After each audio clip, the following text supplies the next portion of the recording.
अस्सलामुअलैकुम एवरीवन। तो अभी बजने वाले हैं 6, मेरी घड़ी 5 मिनट आगे हैं। तो यहाँ जो 4:30 का रूटीन होता है वो मैंने कंप्लीट कर लिया है और उसके बाद मैंने असर का नमाज़ भी पढ़ लिया था और अल्फेज सोया हुआ था तो अभी ये उठ गया है। तो मेरा नमाज़ और कुरान शरीफ पढ़ना तो हो गया था, अल्फ़ी का बाकी है तो वो पढ़ रही है और मैं जा रही हूँ थोड़ा अल्फेज को बाहर घुमा देने। कभी कभी ही बाहर निकलती हूँ, वैसे पूरा गाँव नहीं घूमती हूँ मैं, बस दरवाजे के सामने ही थोड़ा खड़ी रहूँगी, अगल बगल देख लूँगी खेतों को, हरियाली को, और बस इतना ही। तो मैं बाहर आई थी तो अल्फेज की जो फ्रेंड है खड़ी थी बाहर ही, वो लोग खेलते रहते हैं तो कैमरा देख के वो कैमरे पे ही फोकस कर रही है।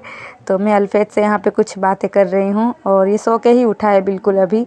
तो बस यहाँ पे देखिए अभी मगरिब हो ही जाएगा तो मैं ज़्यादा देर बाहर नहीं रुकूंगी, क्योंकि आप लोगों को तो मालूम ही है कि मगरिब के टाइम में है ना बाहर नहीं निकला जाता है। बच्चे बड़े किसी को भी बाहर नहीं निकलना चाहिए, हाँ ज़रूरत हो तभी निकले, ख़ास करके बच्चों को तो नहीं निकलने देना चाहिए और अपने गेट को है ना मगरिब के टाइम में बंद कर देना चाहिए।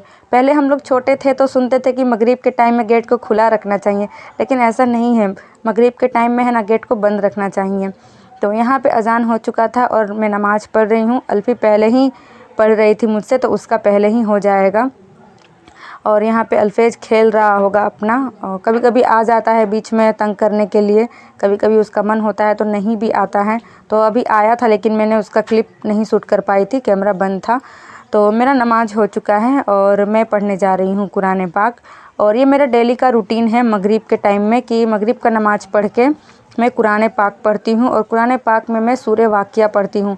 तो आप लोग भी है ना अपने रूटीन में शामिल कर लीजिए, मगरिब की जो नमाज है उसके बाद आप सूरह वाक़िया पढ़िए, उससे रोज़ी में बरकत होता है। तो इसलिए मैं डेली का मेरा ये रूटीन है, मैं हमेशा पढ़ती हूँ नमाज के बाद सूरह वाक़िया। तो बस अब नमाज और कुरान शरीफ पढ़ते पढ़ते है ना 6:30 बज जाता है, 6 बजे अज़ान होता है। तो मेरा नाइट का रूटीन 6:45 बजे से स्टार्ट हो जाता है। 15 मिनट 10 मिनट में बैठती हूँ और अल्फ़ी के पापा अगर बाज़ार गए हुए होते हैं तो वो आते हैं तो उनके साथ थोड़ा बहुत चाय नाश्ता हो जाता है। चाय तो नहीं पीती हूँ मैं, जो नाश्ता वो लाते हैं बाहर से या घर का होता है वो हम लोग करके फिर खाना बनाने जाती हूँ मैं।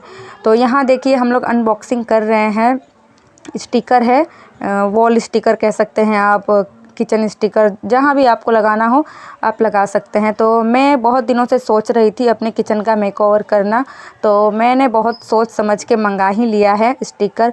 और ये चॉपिंग बोर्ड भी मैंने जुगाड़ से बनाया है, मैंने अपने एक कज़िन को बोल के इसको बनवाया है। तो आप लोग देख ही रहे, उस पर उसने ब्लैक कलर का जो कोटिंग होता है ना वो लगा दिया है, तो वो कुछ ज़्यादा बड़ा ही बना दिया है, ऐसा लग रहा है कि स्टडी टेबल का टूटा हुआ पार्ट हो, है ना। तो यहाँ पे काउंटर टॉप को हम लोगों ने खाली कर दिया है, हम लोगों ने क्या, मैंने ही खाली कर दिया। और यहाँ पे अब स्टिकर हम लोग निकालेंगे, अल्फ़ी के पापा की हेल्प से मैं यहाँ पे स्टिकर लगाऊंगी। और ये 143 रुपये में मैंने मीशो से मंगाया है और इसकी लेंथ है 2 मीटर है। और मैं इसका लिंक है ना डिस्क्रिप्सन बॉक्स में डाल दूँगी, अगर आपको लगाना होगा या मंगाना होगा तो आप मंगा कर लगा सकते हैं अपने घर में, इससे अच्छा लुक आ जाता है। बहुत ही अलग अलग डिफरेंट कलर का भी था उसमें, लेकिन मैंने ब्लैक मंगाया था। और मेरा जो किचन का स्लैब है वो पूरा रफ़ है तो इसलिए ये अच्छे से नहीं चिपका, मतलब चिपक तो गया लेकिन है ना अच्छा लुक नहीं आ रहा था। और ये पूरे में नहीं चिपका, आधा ही में चिपका, बच गया इतना देखिए। तो मैंने दिमाग लगाया कि जहाँ गैस रखा है हमने, मतलब गैस चूल्हा रखा है उसके नीचे नहीं लगाते हैं, और जहाँ मसाले के डिब्बे रखती हूँ मैं ना यहाँ पर, तो यहाँ थोड़ा लगा देती हूँ। तो यहाँ पे पानी वगैरह गिरता रहता है तो ठीक से नहीं चिपका है। मैंने इसको दूसरे दिन निकाल के देखा तो आसानी से निकल जा रहा था। लेकिन अगर आप इसको है ना जो मार्बल वाला किचन होता है उस पे लगाएंगे तो काफ़ी अच्छा लुक आता है। मैंने यूट्यूब पे बहुत देखा है और देखने सोचने के बाद ही मैंने मंगाया था, लेकिन मेरा किचन जो स्लैब है वो बहुत ही रफ़ है तो उतना ख़ास नहीं लग रहा था, फिर भी मैंने लगा दिया। मुझे लगा कि 143 रुपीज़ है ना मेरे वेस्ट गए, इतना अच्छा लुक नहीं आया है। और यहाँ पे मैंने चाय बना के दे दिया, अल्फ़ी के पापा और उनके दोस्त आए हुए थे तो उनको मैंने चाय दे दिया है। और अब जा रही हूँ मैं रात के खाने की तैयारी करने। तो रात के खाने में बनाऊँगी मैं सत्तू का पराठा, पराठा कम इसको मकुनी हम लोग बोलते हैं, क्योंकि पराठा पूरा रोटी के जैसा फ्लैट होता है, लेकिन ये है ना रोटी के जैसा नहीं होता है, ये गोल गोल छोटा छोटा होता है। मैंने बहुत बार इसका वीडियो डाला हुआ है यूट्यूब पे, और आज मैंने शूट किया था इसको पकाते हुए, तो इसका है ना वीडियो है ना शूट नहीं हुआ, पता नहीं टेक्निकल इशू हो गया मेरे फ़ोन में। तो यहाँ पे मैंने सत्तू को चाल लिया था और प्याज को काट लिया है और मिर्ची अपने टेस्ट के अकॉर्डिंग यहाँ पे मैं काट दूँगी। अगर आप इसको ट्रैवल में ले जा रहे हैं तो प्याज नहीं डालिएगा, घर पे खा रहे हैं तो प्याज डाल सकते हैं। प्याज डालने से ना टेस्ट काफ़ी अच्छा हो जाता है। और यहाँ पे मैंने अदरक लहसुन का पेस्ट डाल दिया है और नींबू कट करके मैं डाल दूँगी। अगर आपके पास अचार है तो आप अचार इसमें डाल सकते हैं, और अदरक लहसुन का पेस्ट नहीं है तो आप कूट के भी डाल सकते हैं, उससे भी टेस्ट अच्छा आता है। और इसमें खास करके कूट के ही डाला जाता है, लेकिन मेरे पास था तो मैंने डाल दिया पेस्ट को। और यहाँ पे ये अजवाइन मंगरेल है, मैं इसे भी क्रश करके डाल दूँगी। इसको डालने से पहले साफ़ कर लीजिए क्योंकि इसमें कभी कभी कीड़े पड़ जाते हैं। और इसमें यहाँ पे मैंने तेल डाल दिया है, सरसों का तेल है, रिफाइंड तेल नहीं डालते हैं इसमें। और अपने टेस्ट के अकॉर्डिंग मैंने नमक डाल दिया है और हल्का सा पानी डाल के इसको अच्छे से मिक्स कर लेंगे। और अगर आपके पास अचार है ना तो अचार के साथ आप अचार का तेल भी यूज कर सकते हैं, बहुत अच्छा टेस्ट आता है उससे। तो यहाँ पे देखिए मैंने मिक्स कर लिया है सत्तू को अच्छे से, और बिल्कुल इस तरह से हम लोग मिक्स कर लेंगे, लम्प्स नहीं रहना चाहिए इसमें।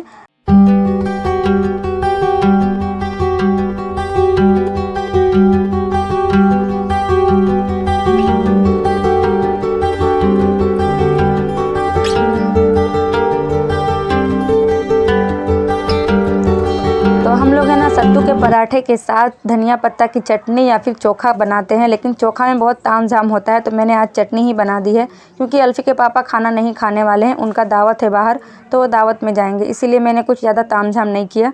तो यहाँ पे धनिया पत्ता की चटनी बना रही हूँ, जिसमें मैंने धनिया पत्ता, टमाटर और लहसुन और हरी मिर्ची डाल दिया है, और इसमें थोड़ा सा सरसों तेल और नींबू डाल दूँगी, नमक डाल दूँगी, और बस मेरा चटनी तैयार हो जाएगा। इसमें काफ़ी लोग अदरक और जीरा डालते हैं, हम लोग नहीं डालते हैं। बस इसी तरह हम लोग बनाएंगे ना तो टेस्ट बहुत अच्छा आता है। और एक बार और अगर आपके पास अचार है तो आप एक अचार भी डाल सकते हैं आम का, उससे बहुत अच्छा टेस्ट आता है। और बस यहाँ पे मेरी चटनी भी रेडी हो गई है। अब मैं यहाँ पे आटा गूँथ लूँगी, और आटा को मैं गूँथ के रख दूँगी क्योंकि अभी अजान हो चुका है, तो 5-10 मिनट मेरा लेट हो जाएगा नमाज़ पढ़ने में, क्योंकि मैं आटा गूँथ रही हूँ। आटा गूँथ के ना रफली आटा गूँथूँगी और इसको गूँथ के मैं साइड में रख दूँगी, और जब नमाज़ पढ़ कर आऊँगी ना तब इसको एक बार और अच्छे से मथ लूँगी। और मथने के बाद, मथना बोलते हैं, मारना बोलते हैं, आप लोग समझ ही गए होंगे मैं क्या बोलना चाह रही हूँ। तो अभी मैंने इसको साइड में ढक कर के रख दिया है, और अल्फ़ी ने नमाज़ अभी कंप्लीट नहीं किया है तो वो पढ़ रही है। मेरा कंप्लीट हो चुका है तो मैं किचन में आ गई हूँ फिर से। और यहाँ पे देखिए आटे को फिर से मैं एक बार अच्छे से मढ़ लूँगी, और मढ़ने के बाद मैं पहले रोटी बनाऊँगी, क्योंकि मेरी सासू माँ को सत्तू के पराठे अच्छे नहीं लगते हैं। मतलब जैसे जैसे इंसान बूढ़ा हो जाता है ना तो टेस्ट बदलता रहता है, बिल्कुल बच्चों की तरह ही। कब उनको क्या अच्छा लगेगा हम कुछ नहीं बता सकते हैं। तो पहले खाती थी, लेकिन अब उनको मन नहीं करता है खाने का, तो उनके लिए मैं रोटी बनाऊँगी। तो यहाँ पे 2 रोटियाँ मैं उनके लिए बना लूँगी, और अल्फेज के लिए भी 1 रोटी बनाऊँगी मैं। और फिर उसके बाद हम अपने लिए, मतलब जो भी और बच्चे हैं, जैसे कि मैं, अल्फ़ी और मेरा भांजा, इन तीनों के लिए मैं बनाऊँगी सत्तू के पराठे। मकुनी बोलते हैं जो मैं बनाने जा रही हूँ, क्योंकि वो पराठे जैसा नहीं लगता है, आप लोग अभी देखिएगा। और तो बस मेरा किचन का मेकओवर यही था, आप लोगों से शेयर करना था। और फिर अब रमज़ान आ ही गया है, ये रमज़ान के 1-2 दिन पहले का वीडियो है जब मैंने मेकओवर किया था। तो बस किचन का मेकओवर अच्छे से हो गया, लेकिन मुझे पसंद नहीं आया, क्योंकि जैसा मैं लुक चाहती थी वैसा निकल के नहीं आया। और पता नहीं कब मेरा घर कंप्लीट होगा। तो जो है अभी बस वैसे ही चला रहे हैं हम लोग। तो यहाँ पे देखिए अब मैं बना रही हूँ सत्तू का मकुनी। तो एक मैंने बना लिया था, मैंने सोचा कि आप लोगों से शेयर कर दूँ कि किस तरह से उसमें फिलिंग भरते हैं। अपनी वो इमोशनल वाली फीलिंग नहीं, ये जो फीलिंग होती है सत्तू का जो मिक्सचर है वो भरना है इसमें। तो बस यहाँ पे ऐसे ही गोल गोल कर देंगे इसको। और इसको बनाने का यही तरीका है। बहुत लोग जैसे आलू का पराठा बनाते हैं ना, कि 2 रोटी बना के उस बीच में आलू रख दो, चोखा रख दो, मतलब आलू का पेस्ट रख दो, उस तरह से नहीं होता है, इसको ऐसे ही बनाना पड़ता है। तो मैंने बना लिया है, और बारी बारी से करके मैं 4 बनाऊंगी। एक बार में 4 मैं तवे पे डालती हूँ। और चाय अपनी सासू माँ के लिए मैंने चढ़ा दिया है, और उनकी रोटियाँ भी बन गई है। अब अल्फ़ी आएगी और उनका खाना दे देगी।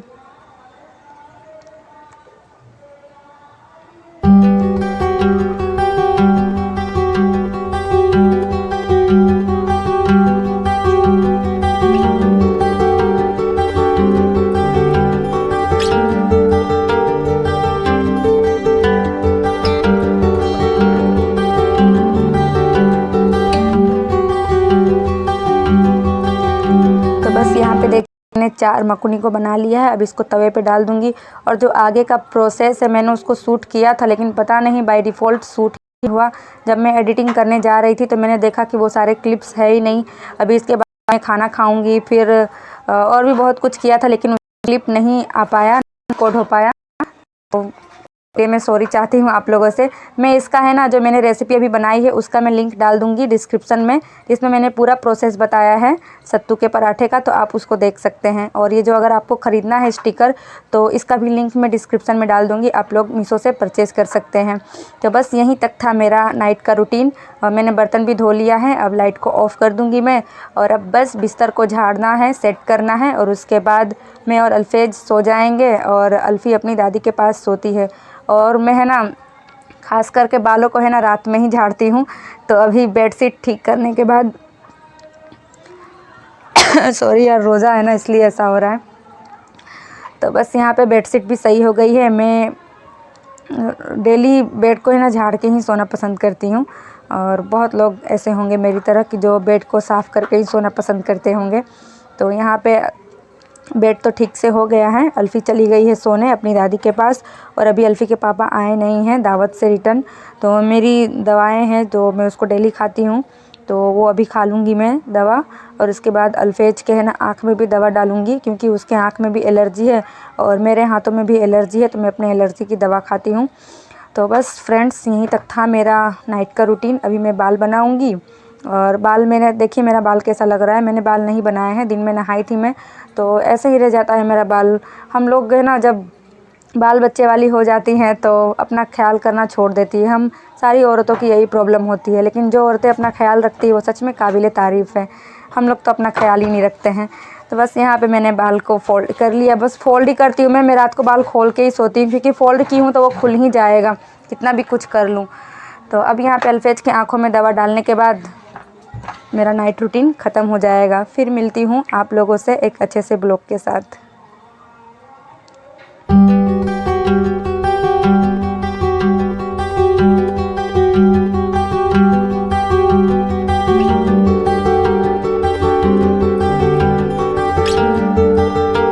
फिर इस ब्लॉग को आज हम लोग यहीं पे ख़त्म करते हैं। तो इस तरह से मेरा नाइट रूटीन होता है। और बस अब हम लोग सो जाएंगे। मोबाइल चलाऊंगी मैं 1-2 घंटा। और अल्फ़ी दादी के पास अपने सो गई है, और अल्फेज मेरे पास सोता है ना बेटा? तो बाय बोल दो सबको। Bye bye bye bye. दुआ में याद रखना। दुआ में याद रखना। और मम्मी के ब्लॉग को लाइक कर देना, शेयर कर देना। बोल दो मम्मी के ब्लॉग को लाइक कर देना, शेयर कर देना, शेयर कर देना। और मम्मी के चैनल को सब्सक्राइब कर देना। मम्मी के चैनल को सब्सक्राइब कर देना। वाह, बाय बोल दो एक बार। Bye. Bye. Thank you. Bye bye.